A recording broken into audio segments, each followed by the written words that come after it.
Hello everyone, I am Hema Sati Sharma, TGT Science. Students, we are discussing the chapter called Cell Structure and Function. We have already discussed the definition of the cell, eukaryotes, prokaryotes, unicellular organisms, multicellular organisms, and size and shape of the cell. Today we will be discussing cell structure and function. So each organ in the living organisms perform different functions such as digestion, assimilation and absorption. Similarly, different organs of a plant perform particular or specialized function. Example, root help in the absorption of water and mineral. Now each organ is further made up of smaller parts called tissues, and a tissue is group of similar type of cells performing a particular function. So this we have studied in our first lecture that the cells which are performing similar function will form tissue, and tissues which perform a similar function will be called organs, and the organs which will be performing similar function will be called organ system. Okay. So what are the basic components of cell? The basic components of cell are cell membrane, cytoplasm, nucleus and organelles. So here in this structure you can see I have shown you a cell, and here you can see there is the outermost covering or outermost surrounding which is called cell membrane, which is the first basic component. Now next is nucleus. This we have also discussed in case of eukaryotes and prokaryotes. Now this nucleus is of definite shape. That means this is a eukaryotic cell. Now the nucleus is surrounded by a membrane which is called nuclear membrane. So here this is cell membrane and this is nuclear membrane, and anything or everything which is between the cell membrane and the nuclear membrane is called cytoplasm. Is it clear? Now so we are cleared with the three components which are cell membrane, cytoplasm and nucleus. Now organelles. So here these structures you can see different parts of the cells, or the different parts of the cells are called cell organelles. Like we have as a human being, we have different organs which perform different functions. Similarly in a cell there are different parts which are called organelles, and these organelles are responsible for performing different functions. So I hope the basic component of cells which are cell membrane, cytoplasm, nucleus and organelles are clear to you. Now parts of the cell. So first is cell membrane.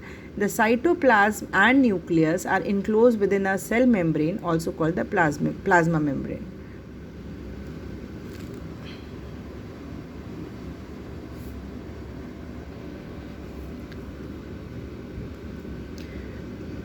The cell membrane or the plasma membrane is the living part of the cell. It is thin, it is delicate and it is elastic. So till now what we have studied? We have studied that cell membrane is the structure which is enclosing cytoplasm and which is surrounding nucleus. So this cell membrane is thin, it is very delicate. That means it is very fragile and it is elastic. The cell membrane separate one cell from another cell, and it is also separating a cell from its surrounding. The cell membrane, as we discussed earlier also, the objective of the cell membrane is to protect the contents of the cell and giving it a definite shape. Now the cell membrane is selectively permeable. Now what do we mean by selectively permeable? That it allows some specific substances or some limited substances to enter the cell, and it allows similarly limited or selected substances to exit the cell. So here the plasma membrane is acting as a security guard or a policeman which is restricting the entry and exit of the substances from the cell. Now this gives shape to the cell. This we have discussed. In addition to the cell membrane, an outer thicker layer in cell of plants called cell wall is present. So this also we have discussed in our previous lecture, that in plant cells they have two surroundings or two coverings. One is cell membrane, which is also present in animal cell, but in plant one more extra covering is present which is on the outer side of the cell membrane, and it is called cell wall. Why the cell wall is given to the plant by the nature? given to the plant by the nature? Because plants cannot move and they require extra protection against variation in temperature, high speed, atmospheric moisture, etc. Now, cell wall. So cell wall is present only in plant cell and it is absent in animal cell. So this is very specific point to keep in your mind, because while differentiating plant cell and animal cell, you will come across this again. Cell wall is an additional wall outside the cell membrane. It is thick and it is made up of cellulose. The cell wall gives shape to the plant cell. It offers protection and it provides rigidity. Now, what is rigidity? Rigidity is opposite word for flexibility. That means cell wall does not allow a plant cell to be flexible. Now, the cell wall is important for plants because they don't have any skeleton for support and for protection, so that they can escape or they can protect themselves from environmental stress. The entire content of the living cell, that means whatever a living cell is having, all the parts are called protoplasm. It includes cytoplasm and the nucleus. So here you can see, now we have two things. One is the cytoplasm and other is the protoplasm. So protoplasm is nucleus plus cytoplasm, whereas if you remember, cytoplasm is everything which is outside this nucleus. So cell can, if you divide cell, you can divide cell into nucleus and cytoplasm. So when you add cytoplasm and nucleus, what you will get? You will be getting protoplasm. So protoplasm is equal to nucleus plus cytoplasm. Now, what is cytoplasm? Cytoplasm is a jelly-like substance which is present between cell membrane and the nucleus. Cytoplasm also have another components of cell or organelles of cells like mitochondria, Golgi body, ribosome, etc. So this is the cell, this is nucleus, and this is cytoplasm, and all the parts of the cells which are, all the cell organelles are present in cytoplasm. Nucleus is also important component of the living cell. It is called brain of the cell. Why it is called brain of the cell? Because it controls all the activities of the cell and it is generally dense, spherical, and it is located in the center of the cell.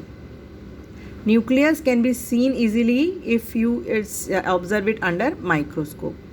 Nucleus is separated from the cytoplasm by a membrane which is called nuclear membrane. This we have studied in eukaryote and prokaryotic case also, that nucleus is of definite shape because of the presence of nuclear membrane. Now the nuclear membrane is porous, that means it have different pores. Now what this pore is doing, this membrane is also acting as a security guard or policeman and allowing the movement of materials between the cytoplasm and the nucleus. Okay, now here you can see, this is the animal cell diagram. This is cell membrane, this is nucleus. Inside the nucleus there is a dense structure which is called nucleolus, and nucleus is separated by cytoplasm through nuclear membrane. Nucleus also consists of nucleolus, thread-like structures called chromosomes. So nucleus have two things. It has nucleolus and यहाँ पर at this place it will be having thread-like structure which are called chromosome. Now these chromosomes, these carry genes and help in inheritance of transfer of characters from generation to generation. That means the characteristic of a parent is transferred to the offspring. That means, for example, color of eyes, color of hair, complexion, some habits. These will be transferred from one parent to the offspring by these genes. And where are these genes located? These genes are located in chromosomes. What are chromosomes? Chromosomes are thread-like structure. Where are chromosomes located? Chromosomes are present in nucleus. Okay. Now the chromosomes can be seen only when the cell divides. Otherwise, it will remain as a thread-like material which is called chromatin. Okay, so in this picture you can see this is nucleus, this is nucleolus, this is nuclear membrane. These are pores which are allowing entry and exiting of substances from cytoplasm to nucleus and nucleus to cytoplasm. And this thread like structure is chromatin, and at the time of cell division these chromatin will convert into chromosomes, and chromosomes have genes, and genes transfer inherited characteristics from one generation to another. Now, genes contain genetic codes which are responsible for the unique physical character of an animal or a plant. Nucleus also act as a control center of the activities of the cell, therefore it is called brain of the cell. Nucleus is also the storehouse of genes, as we have studied in our previous slide. Without nucleus, cell can neither survive nor show specialized activities. As we cannot survive with our brains, a cell cannot survive without the nucleus. So here you can see this is the nucleus, this is chromatin, thread like material. At the time of cell division it will convert into chromosome, and chromosome will look like this. Now, genes contains genetic codes, this we have studied, it act as control center. Now this we have discussed. In our next slide we will be discussing about cell organelles. Thank you.